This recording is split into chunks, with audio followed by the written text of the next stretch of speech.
Aujourd'hui, je vais vous raconter une histoire, presque une histoire de cinéma, d'un réalisateur. Vous savez, ces réalisateurs qui allument les écrans et qui réveillent notre imagination et qui tout d'un coup décident de changer de décor.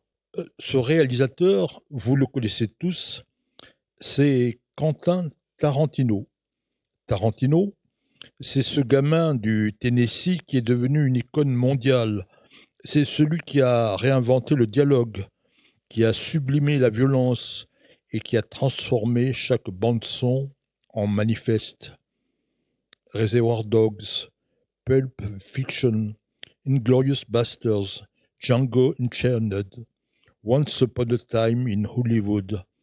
Ce sont autant de films qui sont devenus des repères, des mythes, des scènes cultes qui sont gravés dans la mémoire collective de tous les amoureux du cinéma.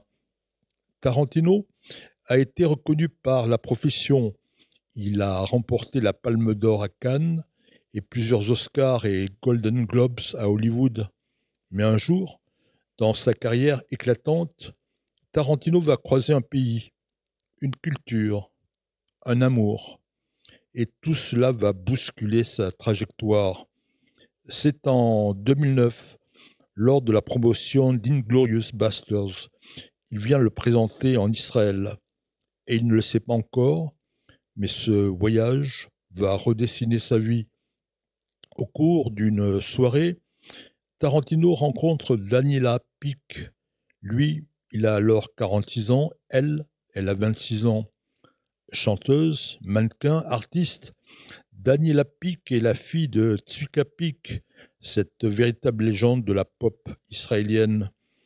Tarantino, qui adore les destins bigger than life, plus grand que la vie, reconnaît immédiatement quelque chose en elle, un éclat, une intensité, une histoire.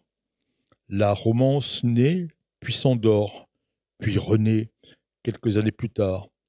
Et cette fois, elle ne repartira plus.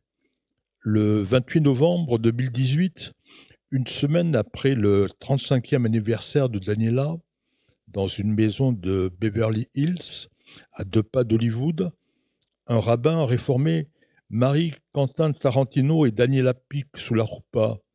C'est une cérémonie intime. Seulement une vingtaine d'amis ont été invités.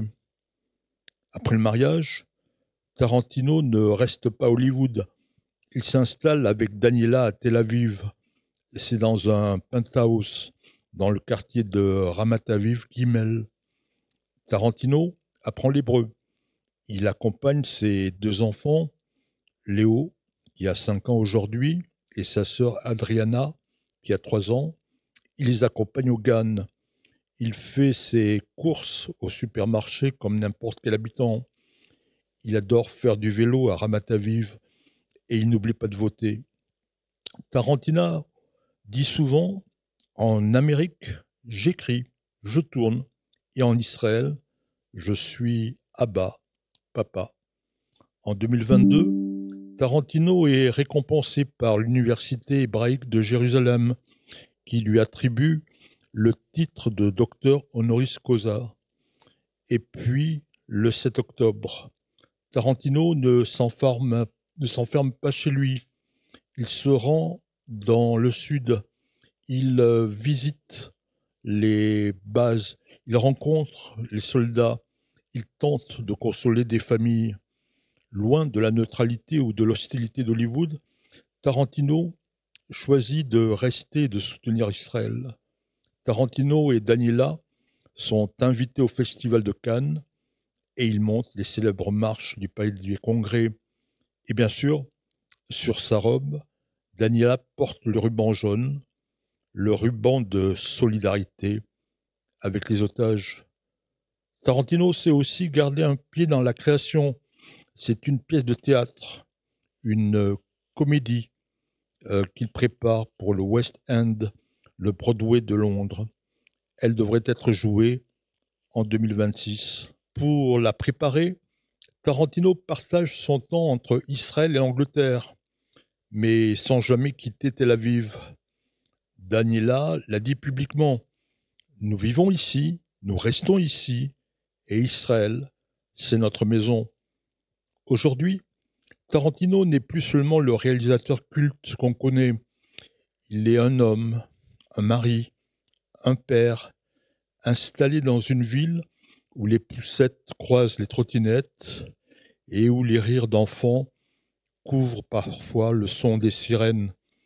Tarantino, c'est un citoyen de Tel Aviv, un artiste en mouvement, toujours dans le projet. Peut-être qu'un jour, Tarantino fera un film sur tout cela. Peut-être que ces années deviendront son œuvre la plus intime. Mais pour l'instant, Tarantino vit. Il vit en Israël, avec Daniela, avec leurs enfants. Et pour terminer cette chronique, une chanson, celle sur laquelle Tarantino avait choisi avec Daniela, il y a 7 ans, d'ouvrir le bal de leur mariage. Cette chanson, vous allez la reconnaître, c'est une chanson de Barry White.